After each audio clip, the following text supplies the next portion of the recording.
गुरुजी, आज फिर आपके सामने अमृत वेला से संबंधित कुछ सत्संग रखने जा रही हूँ।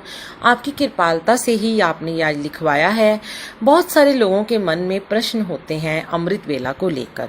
आज उन प्रश्नों के उत्तर कुछ गुरुजी के सामने बैठकर दे रही हूँ, क्योंकि थॉट भी गुरुजी ही माइंड में डालते हैं। हमारी कोई इतनी औकात नहीं कि हम कुछ बोल सकें। संगत जी, पहली बात तो ये, हम अमृत वेला तब करते हैं जब हम पर दुख आता है। अब देखिए, दुख आना भी बहुत ज़रूरी है। जब तक दुख नहीं आएगा तो गुरु नहीं मिलेंगे। आपको पता है, गुरुओं को भी बहुत दुख मिले। आप बानी सुने, गुरबानी सुने, गुरु ग्रंथ साहिब जी पढ़ेंगे तो पता चलेगा। सारे गुरुओं ने, 10 गुरुओं ने बहुत कष्ट झेले, तभी तो उन्हें परमात्मा कहा गया, उन्हें परमात्मा के दर्शन हुए। गुरु अर्जुन देव जी तत्ते तवे पे बिठाए गए। गुरुओं ने बंद बंद कटवाए। अपने 4 पुत्र गुरु गोविंद सिंह जी ने मार दिए। कितना बड़ा दुख था उन्हें। उस दुख में भी जो वो अरदास हम करते हैं, या उन्होंने जो अरदासें की हैं, वो सीधी रब के पास पहुंची हैं। गुरु अर्जुन देव जी गरम तवे, गरम रेत पे बिठाए गए, तत्ती धूप में खड़े थे। तभी तो वो गुरु कहलाए। जो जन दुख में दुख नहीं माने, वो रब रूप हो जाता है, गुरु रूप हो जाता है, क्योंकि उस पल उस चित्त विच नाम चला जाता है। दुख तो हमारे शरीर को मिल रहा है, आत्मा में तो गुरु जी हैं, वाहे गुरु हैं। और रब की मेहर हो जाए, एक बारी गुरु शब्द हमारे रूह के अंदर चला जाए, वाहे गुरु सिमरन हमारे मन में चला जाए, तो कभी दुख महसूस नहीं होता। लोगों से, रिश्तेदारों से, दोस्तों से सुख मत मांगो संगत जी, हेल्प ना मांगो। सिर्फ गुरु जी से नाम को मांगो, गुरु को याद रखो। फिर जो दात मिलेगी ना, वो बहुत बड़ी ब्लेसिंग होगी। कोई कुछ नहीं दे सकता। दुख शेयर करते हो तो बढ़ते ही चले जाएंगे। दुखों को शेयर करना बंद करो। जिस दिन बंद कर दोगे शेयर करना, देखना उस दिन आपके दुख घटने शुरू हो जाएंगे, या वो बिल्कुल रुक जाएंगे, आगे नहीं बढ़ेंगे। मन को जोड़ो महाशिव परमात्मा से, गुरु जी से, अपने वाहे गुरु जी से, शिव जी से। इस रब को, परमात्मा ने गुरु जी को हमारे पास, हमारे घर में भेज दिया आज। जैसे श्री गुरु अर्जुन देव जी सिर्फ अपने गुरु वाहे गुरु को उस समय याद कर रहे थे, परमात्मा को याद कर रहे थे, तो वो बहुत ठंडा ठंडा सा महसूस कर रहे थे। हमें जब दुख आते हैं तो हम बहुत अंदर हम गर्म हो जाते हैं एकदम से। हमें गुस्सा आता है, क्रोध आता है। उस दुख की वजह से हमारी सारी नेगेटिविटी बढ़ती है। तो जब हमें वो गर्मी, उस जलन को मिटाना है, तो हमें उस परमात्मा को चित्त में लेके आना है, और तब आपको सब तरफ सुख ही सुख महसूस होगा। रसना जपती तू ही तू, बस तू ही तू। अमृत वेला का अभ्यास करो। कभी ना कभी ज़रूर आपको अमृत वेला करने में आनंद आना शुरू हो जाएगा और सफलता मिलेगी। नाम अंदर चला जाएगा। जो एक बार आपके अंदर नाम चला गया, गुरु जी, वाहे गुरु जी, फिर उसे कोई नहीं निकाल सकता।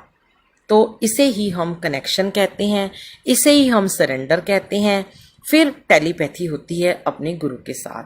फिर आप किसी को, संगत को नहीं पूछोगे कि आपसे गुरुजी कैसे बातें करते हैं, क्योंकि तब गुरुजी साक्षात आपके सामने बैठकर आपके प्रश्नों के उत्तर देंगे। अब अमृत वेला के बारे में कुछ विचार साझा करेंगे। प्रश्न पूछते हैं संगत जी कि अमृत वेला का समय कौन सा सही है। अब उसका उत्तर ये है कि पहला पहर तो शुरू होता है जो अमृत वेला कहलाता है। पहला पहर होता है 12 से 3, दूसरा पहर होता है 3 से 6। आप इस कोई भी समय आपके लिए उत्तम हो सकता है। अब दूसरा प्रश्न है, क्या जब भी हम पाठ कर लें उस समय को अमृत वेला कहा जा सकता है? बहुत सारी संगत जी इस शंका में रहते हैं कि कुछ लोग कहते हैं जिस वेले सिमरन करो वो अमृत वेला है। उत्तर है हाँ जी। वैसे तो जब भी नाम सिमरन जप लो वही अमृत वेला कहलाता है, पर अमृत वेले में नाम जपना एक अलग ही एहसास होता है। लिव लगाना आसान हो जाता है। उस समय जो अमृत वेले में अरदास करते हैं वह अवश्य जल्दी सुनी जाती है, पर कुछ लोग जो सुबह नहीं उठ सकते वह कहते हैं कि अमृत वेला नहीं करना चाहिए। तो संगत जी, जो उठ सके वह अमृत वेला करे, जो नहीं उठ सकता वह किसी को भी इस वहम में ना डाले कि अमृत वेला करना ज़रूरी नहीं है, क्योंकि अगर वह भी हुक्म के बिना नहीं उठ सकता, अगर गुरुजी उसे हुक्म देंगे, गुरुजी चाहेंगे, उसके अंदर से प्रबल इच्छा होगी, तभी वह अमृत वेले में उठ पाएगा। अगर आपकी किसी चीज़ को पाने की इच्छा ही नहीं होगी, आपको अमृत वेला में बैठने का मन ही नहीं करेगा, तो गुरुजी आपका साथ देंगे, नहीं उठाएंगे आपको। लेकिन अगर आप प्रबल इच्छा से उन्हें कहेंगे कि हमें अमृत वेला में बैठना है, हमें उस एहसास को ग्रहण करना है मालिक, तो वे ज़रूर आपको सुबह उठा देंगे, आपका अलार्म बजे बिना आपको उठा देंगे। ये एक खास समय होता है, हमें स्नान करके गुरु के संग बैठना अवश्य चाहिए अमृत वेला में। अब तीसरा प्रश्न है कि गुरु नानक देव जी की बानी में लिखा है, सारे गुरुद्वारों में कहते हैं कि अमृत वेला करो, पर गुरु जी तो नहीं कहते थे अमृत वेला करो। संगत जी, एक भी ऐसा इंसान आप बताएं या ऐसी कोई बानी बताएं जहाँ गुरु जी ने कहा हो। ये सब भ्रम में डालने वाली बातें हैं। माना गुरु जी ये कहते थे कि अपने कर्म करो, लेकिन गुरु जी ये भी कहते थे कि नियम से गुरबानी सुनो, नियम से जाप करो। और गुरुजी खुद 2:30 बजे तक, 1-1, 2-2 बजे तक संगत को मंदिर में बिठा के रखते थे। ये गुरुजी की ही संगत जो उनके साथ बैठे हैं, उन्होंने ही शेयर की है ये बातें, कि गुरुजी उस समय फिर से लंगर प्रसाद मंगवाते थे और उस समय सब संगत को लंगर खिला के 2-2:30 बजे भेज देते थे घर, और फिर खुद गुरुजी सिमरन में बैठते थे और फिर 4-5 बजे सुबह सो जाते थे। तो हमें भी अमृत वेले के बाद अगर हम सो जाते हैं तो हम थोड़े फ्रेश हो जाते हैं, इसमें कोई बुरी बात नहीं है। जिस वेले में अमृत रस टपकता हो, अमृत बरसता हो, ये श्री गुरु नानक देव जी की बानी में भी लिखा है। जो गुरबानी गुरुद्वारे की मंदिर में, बड़े मंदिर में भी चलती है, वह गुरु जी के हुक्म से चलती है।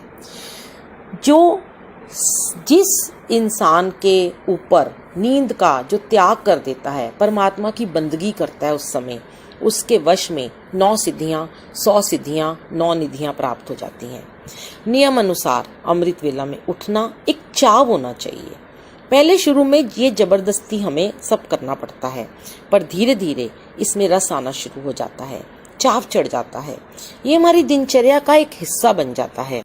जब हम कोई भी काम चाव से करते हैं ना संगत जी, जैसे हम टीवी देखते हैं, सीरियल देखते हैं, मूवी देखते हैं, खाना खाते हैं, हम सब कुछ बहुत चाव से करते हैं, गॉसिप करते हैं, बहुत चाव से करते हैं। आधा घंटा, 1-1 घंटा हम व्हाट्सएप पे लगे रहते हैं, फ़ोन पे किसी का फ़ोन आ जाए तो बड़े चाव से हम बातें करते हैं, हमें टाइम का पता ही नहीं चलता। उसी चाव से अगर हम अमृत वेला में मंत्र जाप करेंगे तो सोचो, हम गुरुजी के साथ बैठे हैं, अपने परमात्मा के सानिध्य में बैठे हैं। जब हम उस चाव से उन्हें पुकारेंगे, उस प्यार से हम उनके साथ आके बैठेंगे ना, तो जो हमें फ़ोन पे बातें करने से या हमें मूवी देखने से, टीवी देखने से नहीं मिलेगा, वो रस हमें अमृत वेला में गुरुजी के साथ बैठने से मिलेगा।